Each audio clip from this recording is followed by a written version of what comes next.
It's news to absolutely no one in this room that sporting venues are a haven for mobile devices. The NFL reported around last year's Super Bowl that the fans in Levi's Stadium used 10 terabytes of data over the course of that one game. And there are a lot of big installations. The Vikings have undertaken $1 billion stadium project with a variety of features.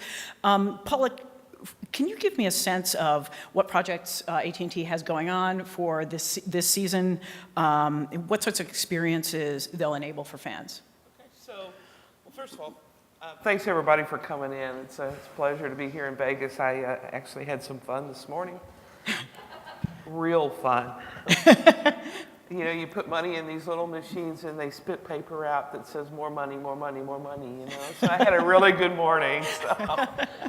So talking about, you know, the seasons, whether it be college football or whether it be the NFL or whether it be Major League Baseball, basketball, the whole sporting in the venues are just amazing to me. And we're literally inside these venues practically every year, either adding capacity. Right. I mean, it's just insatiable. Saw the stats from last weekend at a number of really large venues. Well, let's talk about it. I mean, Okay. as an SC fan, I'm not sure I want to hear what you have to say about what happened at AT&T Stadium in Dallas, but maybe there was a lot of lamentation going on via social media. We haven't got them all finalized yet. Right. But it is scary great as to what actually transpired in AT&T Stadium last weekend. Right. Can you ballpark it? I mean, just like... I'd rather not ballpark it, but I'll say that one of the larger ones that we've ever had, you know, and there was 83,000 fans there, you know, for the game. And then, of course, what goes on in the parking lots and all that sort of thing. But if that's any indication of what the season's going to be like, we're in the right business. We really are, all of us.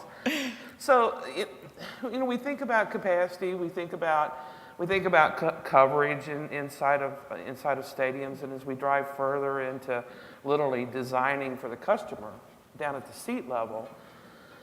What also happens is a lot of these stadiums are undergoing renovations in and of themselves. So you've actually got multiple efforts going on at the same time. So you're adding capacity, or you're adding coverage, or you're adding both, and you're doing a recovery from renovations that have happened at the stadium. And I can think of 10 or 15 stadiums where we've literally had recovery jobs going on. They're running right up to the wire, so that means that we run right up to the wire. You know, so it's a great thing. And taking a look at where Major League Baseball is for, as far as the standings go, we're in absolutely fantastic shape in what I think is all the contenders.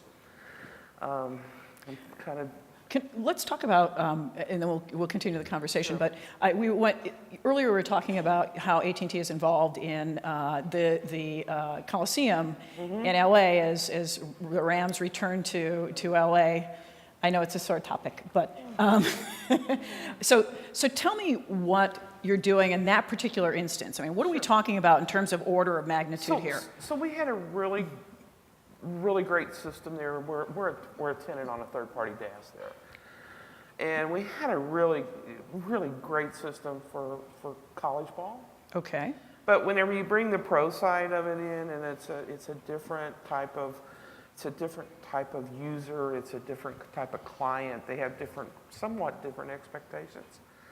So we have, through the third party and the tenants on the DAS, we have upgraded all the antennas, or a good number of the antennas inside the stadium. Plus, we've added capacity. Right. So we'll see. It'll be interesting to see how the relocated Rams or they've come home now, I guess. So they've left St. Louis, you know. Which, for those of you who don't know, I'm from Missouri. I've always been it's still hard for me to say the Arizona Cardinals. That's a St. Louis Cardinals, and then of course the baseball side. So that's what we've done. We're done. We're good. Preliminary numbers look good. The test results look fabulous.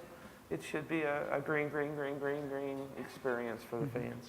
Mark, why don't you, let's get in the conversation. I mean, what are the teams or the stadium operators, what sort of experience are they looking to deliver to the people in the stadium? Give me a sense of what kind of the breadth of the experience is like. We had a taste of it in the video. No, I think that and I think you hit on a really good point that, first of all, this is the start of terabyte season because, now the NFL starts kicking in.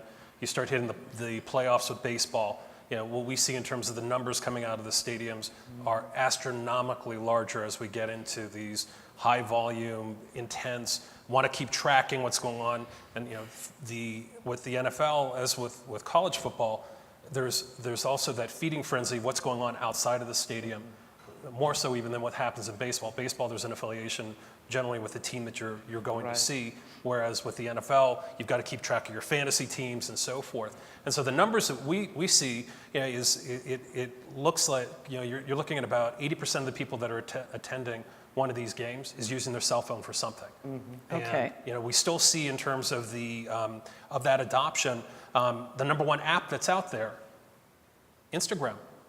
Of course. It's not about going to the event. It's being seen at the event that's more important. And and of course the numbers skew differently in college than it does versus a pro side.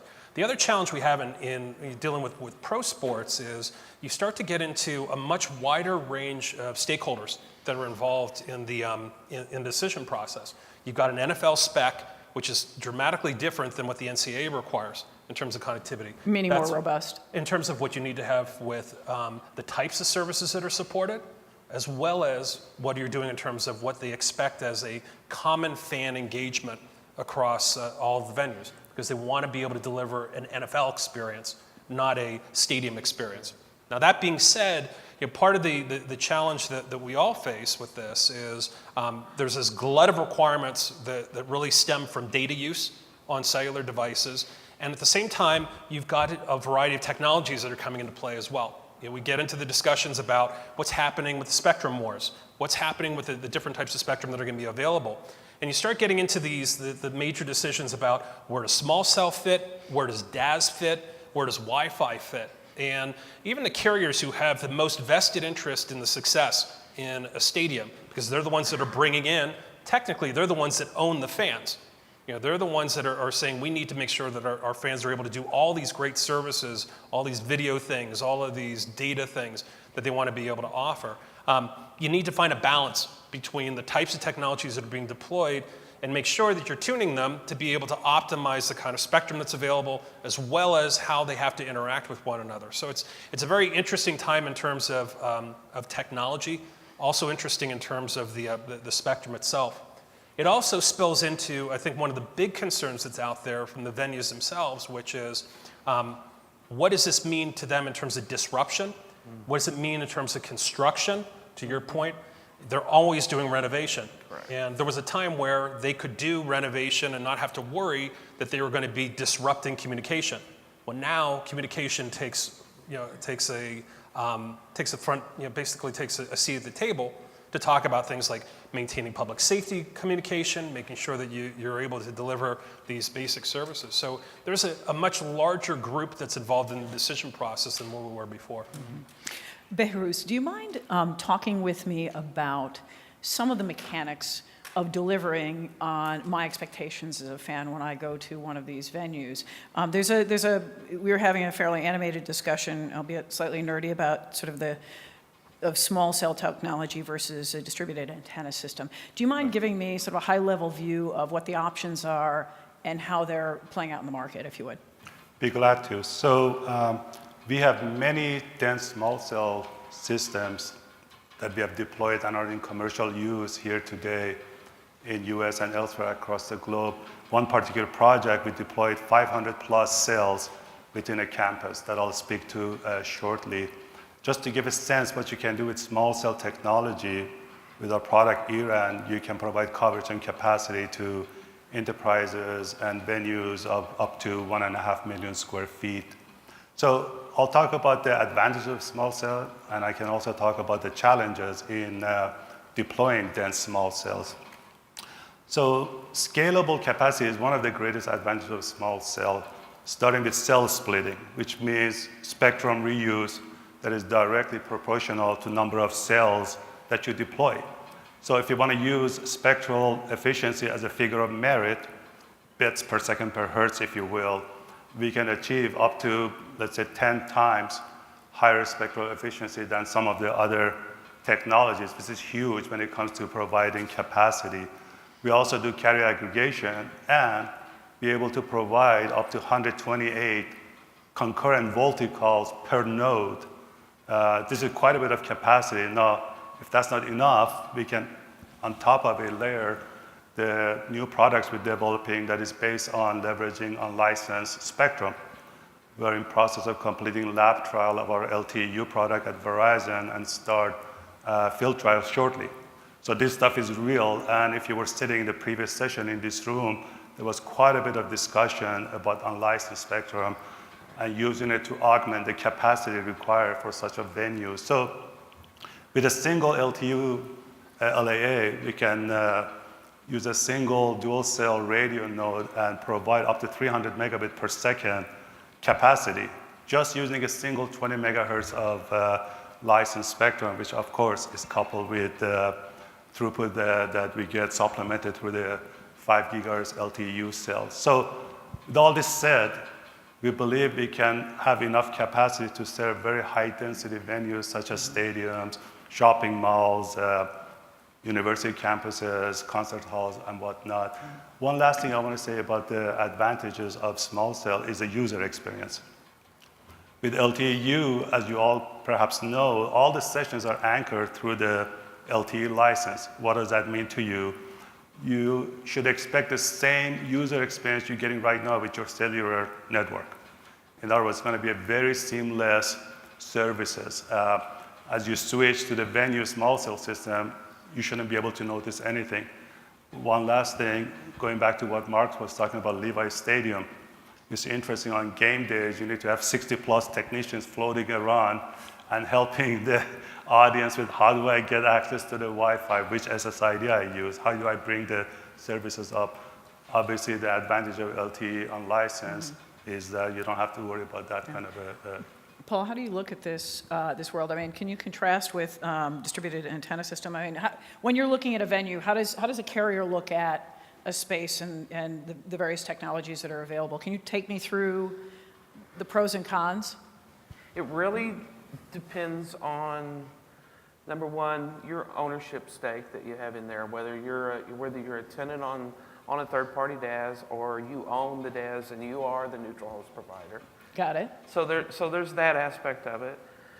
Also, the way that the stadium is designed in and of itself. Mm-hmm. So the entire architecture of the stadium itself, and the fan traffic flows come into play. How what other purposes is the stadium for? What kind of access are you going to have into the stadium? Age of the stadium. I mean, there's just so many different things that really come into play in where you come in and you make a decision. Mm-hmm. And then there's of course aftermarket. After you get it built, after you get it launched, are you able to monitor it? Are you able to remotely control it? Are you able to control it via software? What happens when it breaks? Mm-hmm. And so, how many points of success do you have in the network versus points of failure? Mm-hmm. So I mean, there's a lot of things that have to come in. I have to tell you, filter off, folks. It's a scary thing whenever you've got literally 5 and 6 and 7, 800 antennas, in a stadium, and you're having to maintain all of those, and not one of those is necessarily a single point of failure. So I mean, there's some considerations there. I mean, I think there's some real beauty in small cell, but at the same time, it scares me, as someone who builds it and also helps maintain it. Okay. What about how do you avoid interference in a venue like that? I mean, first of all, I mean, obviously, there are obvious capacity challenges, and I want to get to video soon and talk about how that's changing the loads. But how do you manage the space and avoid, sort of interference? Anyone? Very It's carefully. carefully and frequently. That's correct. Yeah, it's, I think that, and the added challenge particularly with outdoor stadiums, is you also need to go through off-season. What you don't have the benefit, I think that one of the biggest challenges that happens with a stadium, and we see this with all of our stadiums, ones where we're working with AT&T and the other carriers on the data side. The scariest part is what happens off-season. Because you're not able to monitor, is everything live? Is everything working properly? Well, yeah, I mean, you can see that things are alive, but do you know if everything's been optimized in terms of the tuning? Is there anything that's changed? Is there construction that's influenced the infrastructure? Have antennas been getting knocked out of whack? I mean, there's all sorts of things that we have to go through at the beginning of a season just to make sure that everything didn't get messed with in the off season. And to your point about how do you go about tuning, one of the biggest challenges that we face right now is not only with the making sure that there isn't interference, particularly at 5 gigahertz, as we're starting to deal with a lot of different spectrums that can be interfering across different types of technologies, but also looking at the devices themselves, because you still have this glut of 2.4 gigahertz devices that are still out there. Now, granted, smartphones are moving us more and more to 5 gigahertz as a kind of a default behavior. But you still have a lot of different things, everything from ticket scanners to security devices to IoT things that are using this, what is oftentimes a very congested 2.4 that we have to try to manage to whenever we're looking at these designs and obviously the ongoing tuning that we're doing.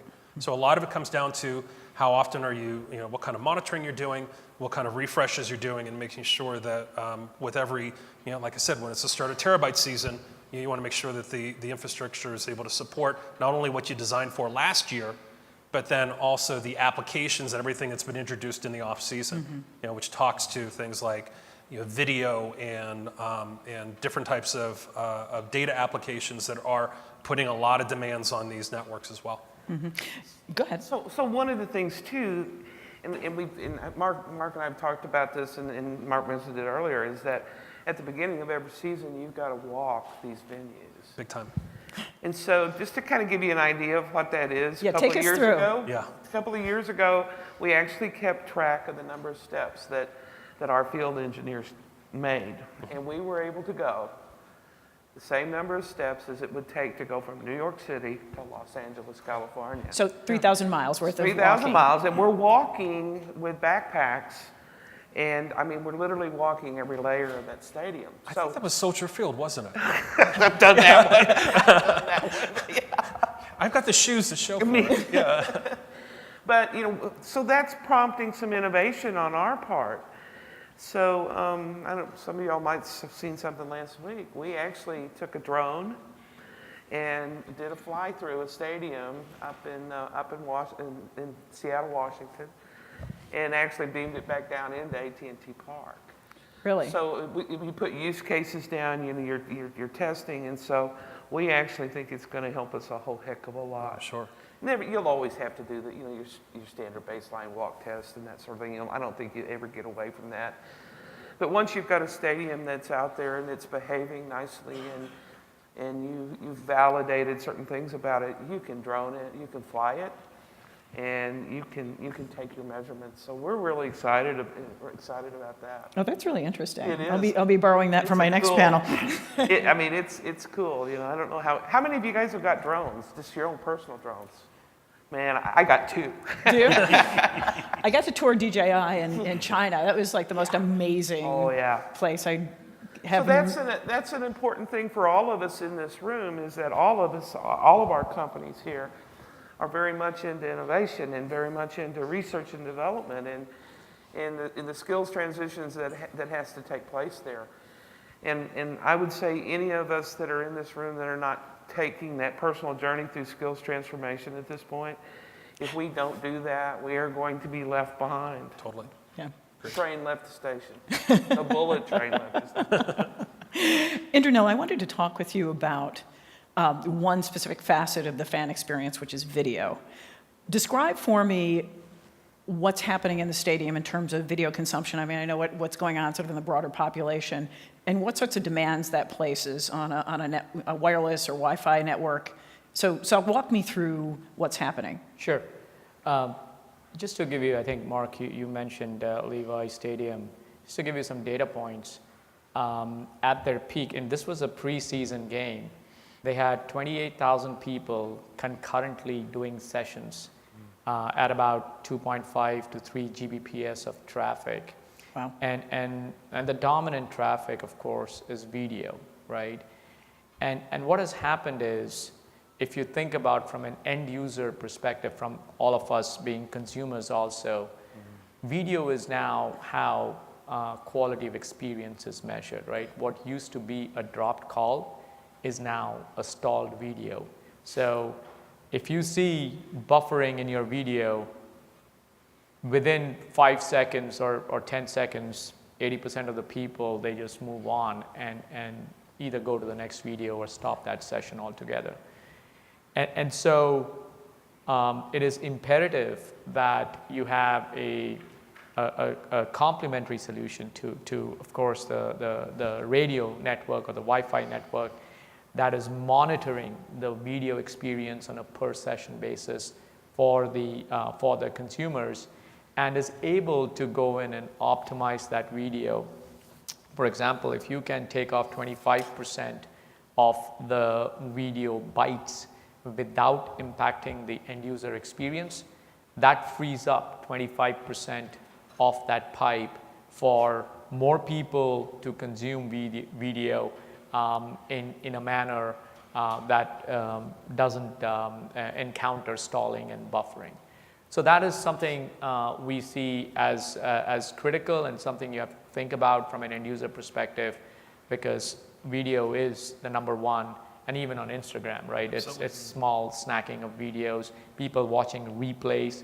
That is happening a lot. In 49ers, as an example, they now on their app have an instant replay feature. I was going to ask you about that. Yeah, so you can just imagine the tsunami of video. By the way, that preseason, the amount of data that was consumed was even more than the finals of the World Cup soccer in Brazil. Really? So the growth is just staggering, right? Mm-hmm. And just imagine how much more data will be consumed in an actual so terabyte, back to your terabyte season. Yeah. No, I mean, there's a concept we called DCO, which is density capacity optimization. Mm-hmm. And whenever you look at your design, you need to make sure that you can account for the quantity of people that are going to be consuming data. You've got to be dealing with the coverage areas. It's not just about getting the seats covered. It's now making sure that they can see the replay while they're waiting in line to get food, or waiting for someone to deliver the food to them if you're in Levi Stadium. And then optimizing, which is looking at the different kinds of traffic that are running and making sure that you're designing not only the wireless infrastructure, but the data infrastructure to be able to optimize the experience for the different types of traffic that are out there. Because it isn't just about satisfying how many connections we can simultaneously put in some place, but it's also recognizing that what is that connection? What's the nature of that connection? And how do we best optimize the different kinds of experience? Let's talk about the full breadth of what is being enabled by this connectivity. Let's go sort of like, tell me the gamut, because I think there are things that as consumers we might take for granted. So what is being enabled by this connectivity? What specific things? And what is coming in the near-term horizon, because your technology is enabling it? So I think it's important. I mean, if I can jump in, I think that certainly what we saw, Phillips Arena, which is the Atlanta Hawks, wanted to deliver the most connected fan experience possible. They wanted to be sort of the role model for the rest of the NBA. And I think what we're constantly finding in these venues, particularly with the professional venues, or the professional teams, is they're constantly trying to find ways to not only engage, but to also be able to make sure that that engagement stays the entire game. Because one of the leading reasons why fans leave a game early is because they can't get connected, because they can't do everything they want to, and so they become increasingly frustrated with the experience. Not just because the game is boring, but because they don't have other things to do. Mm-hmm.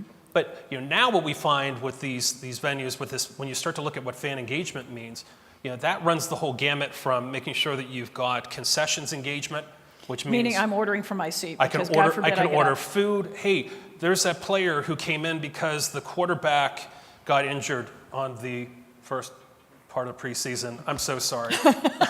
We're just digging in on it. And then you know, Tony but now you suddenly want to, it's like, okay, who's in there? Wow, he played great. I want to order his jersey. Bam, let's go ahead and make sure you get a push notification that you can go pick up this jersey at Concourse A12. And you know, so you have a way to engage with fans on that. It runs the other side of the spectrum too. I mean, we see in Philips, one of the things that they do is they use the Wi-Fi as well as the DAS as a way for fans to actually upload videos so they can get on the Jumbotron. They can respond to surveys. They can respond to, you know, the offers that are being made. And so they're able to engage with advertisers. Philips then is able to actually charge higher fees on sponsorships because they're delivering more connected fans. And then there's a more subtle ways that they go about it. Philips Arena will ask you for your email address in order to be able to get into the Wi-Fi. Yes, it's a level that you have to go through in terms of interaction, but on the flip side of that is, that now is something that's available to sponsors. It's something that they can then turn around and monetize. It's also giving them a target list for season tickets. So, you know, ultimately, you can talk to any concessions or marketing person in any major venue today, it's all about driving ARPU. And so how is it that I can hit the fan with this full spectrum of different types of services that cause them to want to engage? And it's very much targeted at what they're doing with their smartphones because, again, you know, you're looking at 70, 80% of all people or fans are going into an experience or connecting with their smartphone. Yeah. It's how much, what are some of the new features? Like you're involved right now in sort of building out or perhaps testing as the season gets underway, new installations. What are the experiences that are to come? And is there any sort of correlation between this sort of connected experience in a venue and increases in attendance? I mean, talk to me about what you're enabling now or soon. So from a connectivity perspective, here's what the ultimate goal is. Whatever you want to do, you're able to do it. Yep. You know, as a fan, I don't really care how it's done. I want it when I want it, and I want it now, right? Right. And it needs to do everything that I need it to do, even though if I don't know that I want it to do that. So what is coming, I mean, is literally just kind of constricted by our own imaginations at this point. I mean, it's, you know, I can almost guarantee you there will be something that will come out of this session today. There will be an idea that comes out of this session with this folks in this room that'll be in play this time in 6 months. Mm-hmm. So tell me things that feed you've off seen. of each You other. guys are, you know, you have these beautiful test labs. I've had the courtesy of visiting. I mean, so you guys are really investing heavily in sort of emerging technology. I mean, you're doing foundational research. So what is showing some promise? I mean, you guys know customers well, and you know technology very well. So what are you anticipating is on the near-term horizon? You know, Internet of Things is just, it's truly, truly, truly amazing. We're really excited from the drone perspective and what that does for us, particularly in, you know, in terms of you know, recovery from natural disasters and agriculture. I mean, it's just boundless as to what we see, and whether or not we can, you know, whether or not it, you know, it'll take the turn and it will bite. But having grown up in an agricultural area, and, you know, and farming and that sort of thing, my dad is so excited about some of the things that he and I talk about. And so, and I know we're working. Just being able to notice where the crops are failing without having to go, you know, like out and walk the field, I imagine. Yeah. You know, some of you may not know, but you know, if you raise rice for a living, and you got 4,000 or 5,000 acres of rice, you'll put 450, 500 miles on a vehicle every day, running the fields, checking your wells.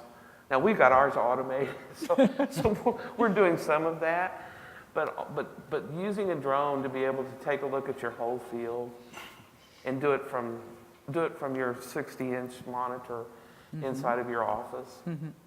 That's great. Yeah, that's pretty cool. So Yes. maybe I can amplify what Paula said. In terms of new technologies, I think there's a great opportunity to harness what the whole unlicensed spectrum can bring forth. So let's talk about that, yeah. Right, so we talked about LTE, unlicensed LAA, but now you can look at the 3.5 gigahertz CBRS. You got potential to access 150 megahertz of available bandwidth and be able to use the capacity to augment what licensed systems bring forth. Now, looking beyond that, we're also very active in multifier forum. Now there, you can truly leverage unlicensed spectrum to provide a whole new neutral host connectivity to the consumer. So I think there's a great potential as far as all these new technologies that we are currently working on. How would that manifest itself? I mean, what are the tangible benefits of something like that? So again, in terms of the 3.5 gig CBRS, you can look at the applications. You can provide fixed wireless backhaul. You can provide mobility in the urban areas. You can use it to provide connectivity for rurals. In case of multifier, the whole notion of having an enterprise-owned neutral host. You have your own little ERAN that belongs to the enterprise, and you can provide coverage and capacity as people that may be subscribing to current mobile operators, they come into the enterprise, and they can switch automatically to the enterprise-owned ERAN and provide a true neutral host. The advantages, obviously cost is one of them. And the other one is the, again, coverage and capacity. I don't know if you guys been to metropolitan areas like downtown San Francisco. You go inside the building, forget it. There is no coverage. Right, exactly. So that actually gets to another question I was hoping to pose to the group. I mean, so these large installations are sort of interesting test cases that presumably could be scaled elsewhere. You have high-density uses like in hospitals or in urban areas or shopping malls. Tell me how the lessons of deploying in a stadium iterate out through the rest of our lives. Can you guys talk concretely about where that's coming into play? Well, we could talk about the World Trade Center. I mean, that's probably the most recent. We've done a little bit of work there. Yeah. The Oculus, the World Trade Center just opened, and we were responsible for both the Wi-Fi deployment that's supporting the Westfield Mall there, as well as for providing the neutral host DAS system that all the carriers successfully launched on. So, I mean, I think that was one. I think we love the spirit of cooperation in which we went at this. I think that we all recognize the magnitude and importance of getting it right the first time. I think that some of the challenges dealing with the World Trade Center spill into I think some of the broader challenges that we face in public spaces in general, because the World Trade Center sits in one of the highest density wireless zones in the country, and the opportunity for interference was not only very apparent, but it was very real, even in areas of spectrum where you wouldn't traditionally think that you would have to worry about it. But I think that one of the challenges one of the benefits we gain from dealing with stadiums in particular, whether it be Phillips or Soldier Field or dealing with a number of the college stadiums, is the Oculus is essentially like a stadium in itself, right. From a design perspective. And I think some of the things you learn from that are, one, how to deal with a lot of the interference that's naturally occurring simply by the nature of architecture, how you deal with the balance of antenna that you're using, how you deal with omnidirectional versus directional antenna, how you're dealing with channel design on the Wi-Fi side, not only to deal with what's happening inside the venue, but also recognizing the interferences introduced from outside. And I think that those all come into play.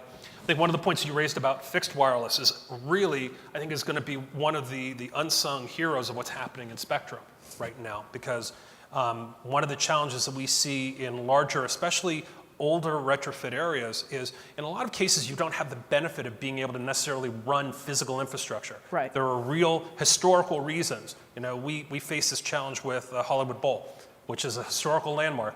You can't drill everywhere that you would like to drill in order to be able to run cabling. They don't allow for it because they didn't expect to have cabling when they designed the whole facility.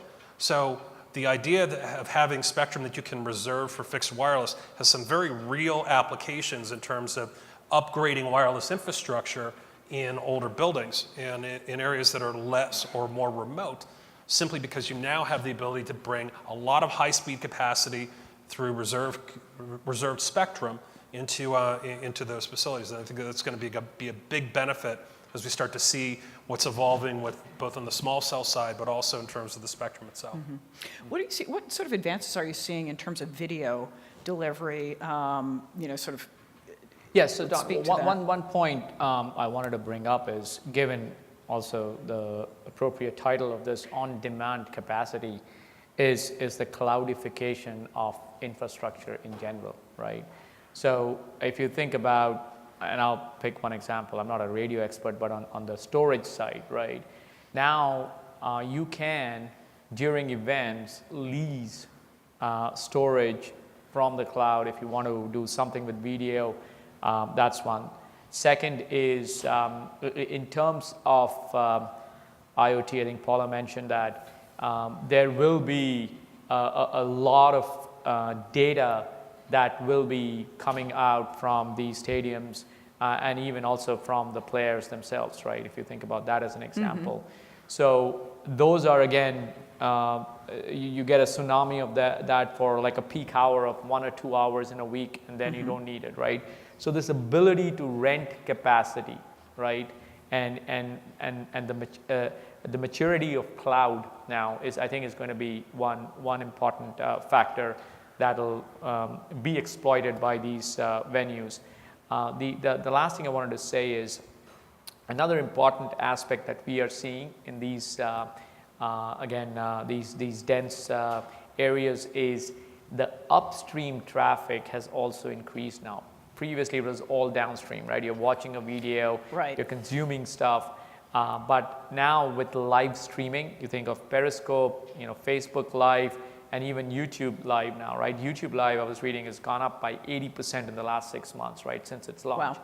So there are a lot more people doing live streaming, and of course, legally, I don't know how, on legal grounds, how strong that is when you're in a venue and you're live streaming, but people are doing it, right? You got to Right. take that into account as engineers and as product people responsible for the quality of experience. You have to factor that in. So those are two, I think, important trends from a technology perspective. One, the cloudification and the ability to do things on demand.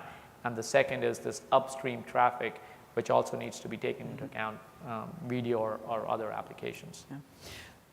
Behrouz, how do venues handle, or how do when I walk into a stadium, I'm not necessarily an AT&T customer or a Verizon customer. I have my own carrier. How do the venues manage to deal with different consumers walking into a venue with a relationship with a particular carrier? Sure. I mean, how does that play out, and is that a point of tension within these venues? So in case of I think yes is the answer.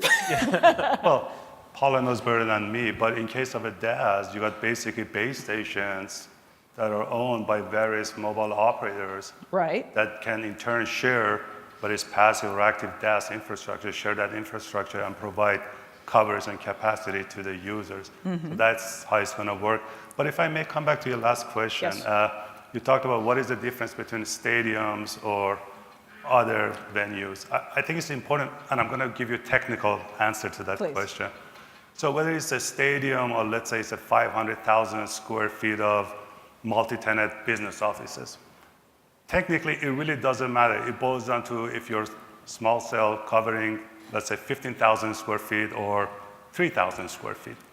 The challenge remains the same, is one of the interference mitigation. Going back to our 500 plus cell deployment we had, it was interesting. We installed it, we flipped the switch. Where was it? I cannot speak to that. Okay. But it was with a US mobile operator. So it was interesting. We flipped the switch and the system came up. We did not meet the performance that we wanted it. First of all, you got to realize with all these deployments, you're dealing with a three-dimensional RF environment. Right. Okay. So cells were seeing up to 17 neighbors, and we had tens of thousands of neighbor relationships that were popping out that we had to manage. to make the matter worse, you usually have fairly limited PCI pool that you can assign to these cells. So there is PCI disambiguation. I think Paula probably lived through all this stuff. So I think what's important, you gotta have a very robust SON subsystem.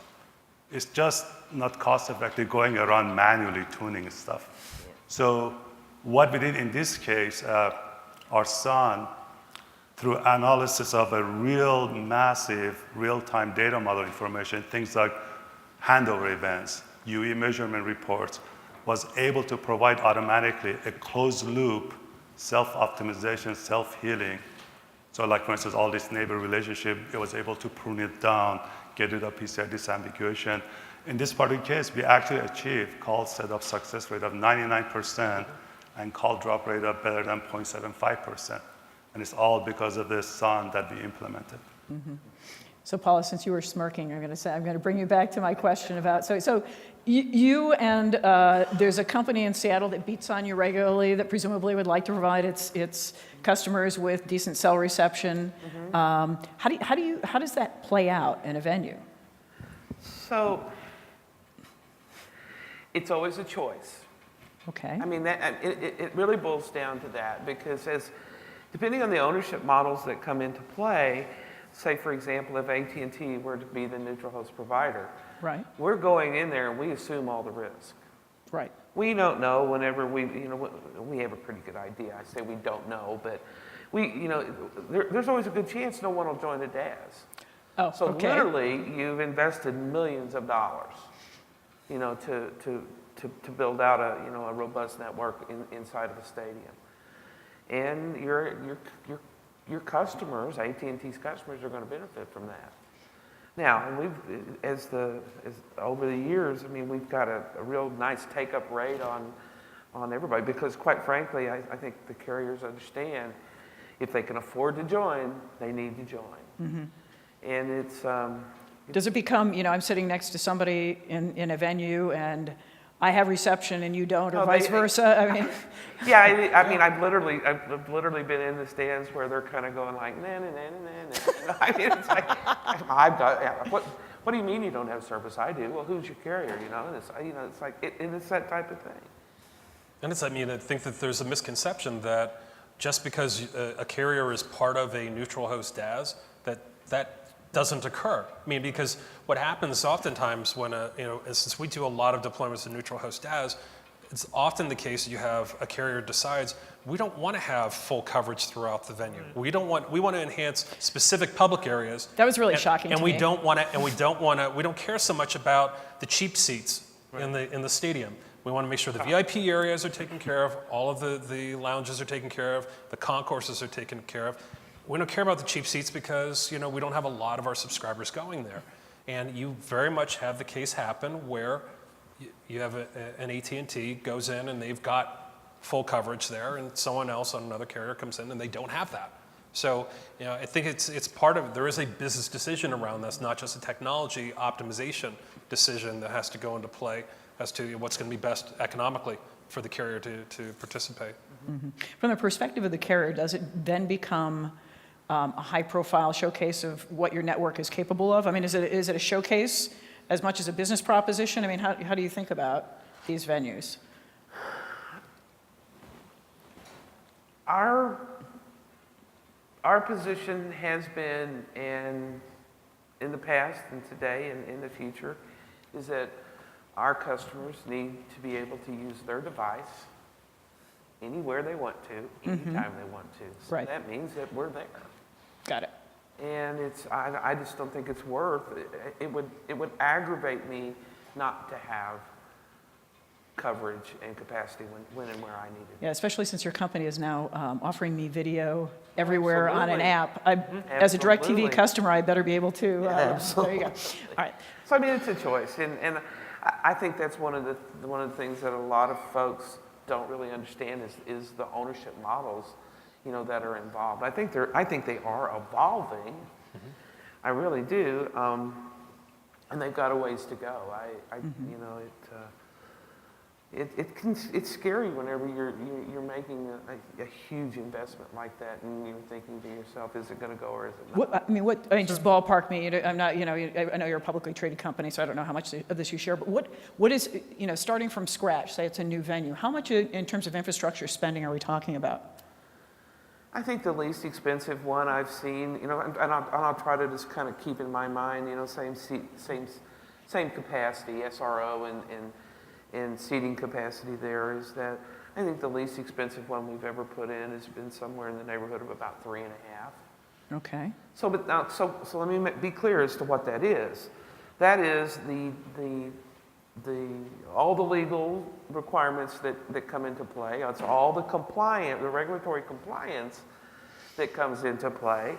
That is the baseline testing, that is the design, that is the DAS equipment or the solution equipment, that is the RF equipment, that is the transport, that is all in, soup to nuts. Uh-huh. And then there's been some that have been much more than that. Okay. Now luckily, the ones that have been much more than that, they are fully loaded, with all carriers. So Okay. So that's becoming more the norm. Interesting. All right, I've asked enough questions. You guys have listened attentively. Do you have anything to ask of this panel? It's a great topic. You must be curious about something. Anyone? Any takers? Please.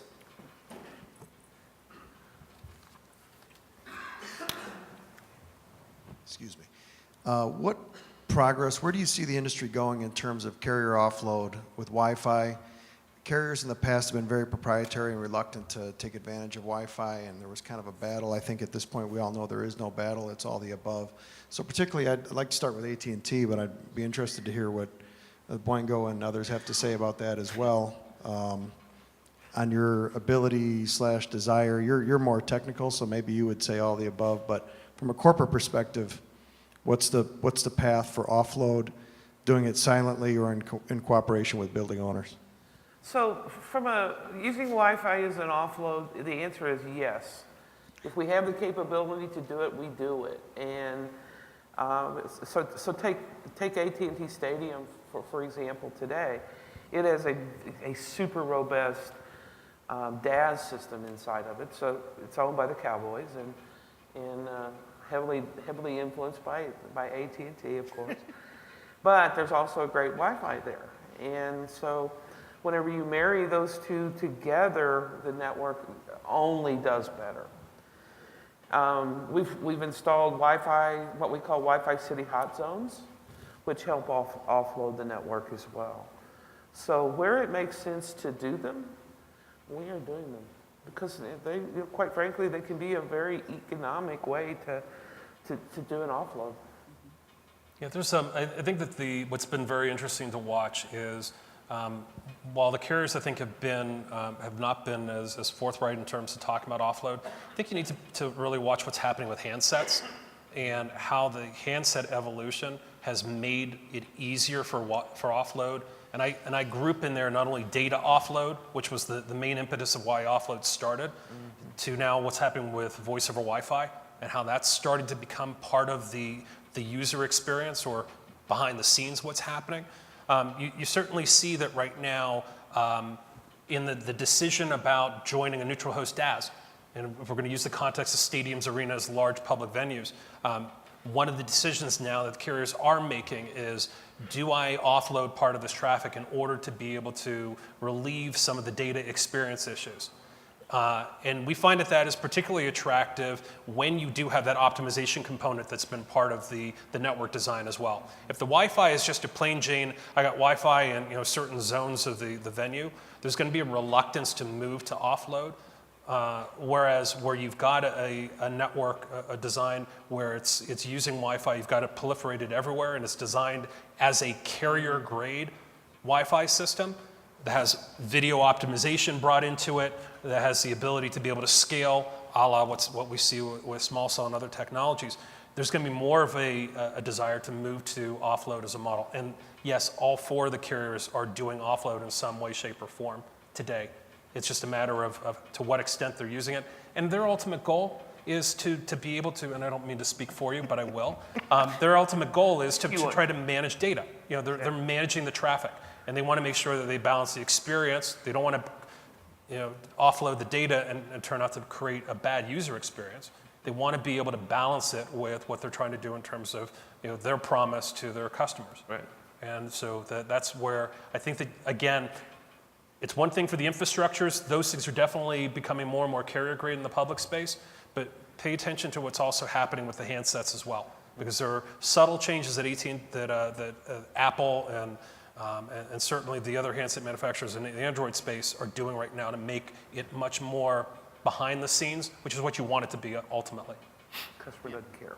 Yeah, that's great. Any other questions? Please. Hi. So far, we are only talking about the fixed hotspot, such as a stadium. I'm wondering, do we have any more advanced solution for a movable hotspot? And in the past, it's always been a cell on wheel, cow, but cow has been here for a long time. Is there anything new other than cow? Because the cow doesn't really offer that big of a capacity. It's just one car, boom, put one antenna on there, whatever capacity can offer from that antenna. Is there, I mean, because it says on-demand capacity. If a hotspot just pop up somewhere that needs a lot of capacity, do we have a good solution for that? So we have what we call an MDAS, okay? So, and that's kind of a misnomer. But it's a mobile DAS, and we've used it inside. We've actually pulled it in and set it up in arenas and used it there. We set it up on golf courses. Pro golf tournaments these days, or if you get big world events in golf, those are drawing 250, 300,000 people into little communities. Okay, so we've deployed our MDAS, and one of the other things on our MDAS that we've used it for is we had a situation down in Atlanta a couple years ago actually, where a valet car parker took a high-end SUV and was parking it up in the garage. Was doing what? Was parking it for the customer, and actually ran through the hotel's data center, and an hour head in. Wow. So I mean, the hotel went dark. Okay, I mean, it went dark, and literally we pulled that MVAS off the course after the tournament completed that Sunday afternoon, drove it to Atlanta, and had the hotel back up in just a number of days. The hotel was wonderful. They gave us one of their bays. They gave us shore power. I mean, we were back up and operating, and that way we could rebuild at our own pace. So talking along things like that, and of course the MDAS has also got Wi-Fi capability on top of it as well. Yeah, it is. It's on a box truck. Mm-hmm. So it's kind of the Cellular on wheels. Cellular on wheels in a big way. Yeah. So do you use it for emergency deployment? So if there's a disaster, you roll it there Got as a well? it's got a toy box behind it. That's we've got all the cable on reels, all the remotes, all the antennas. It's literally, we can take it in and drop it. Or in the case of the hotel, all we had to do was basically recreate the bulkhead and plug in. Mm-hmm. Interesting. So it's it's been a No, we pulled our own back. We were able to cable across and pull in our original backhaul that was there, reuse it. We had to rebuild facilities. No, we had a DAS at the hotel. Oh, so if we're going to deploy it, so we would either go microwave or we would deploy land-based. Okay. Are there other questions? Looks like everyone's leaving us. All right. Yep. Thank you so much for your time. Thank Great you. panel. I Appreciate it. appreciate it.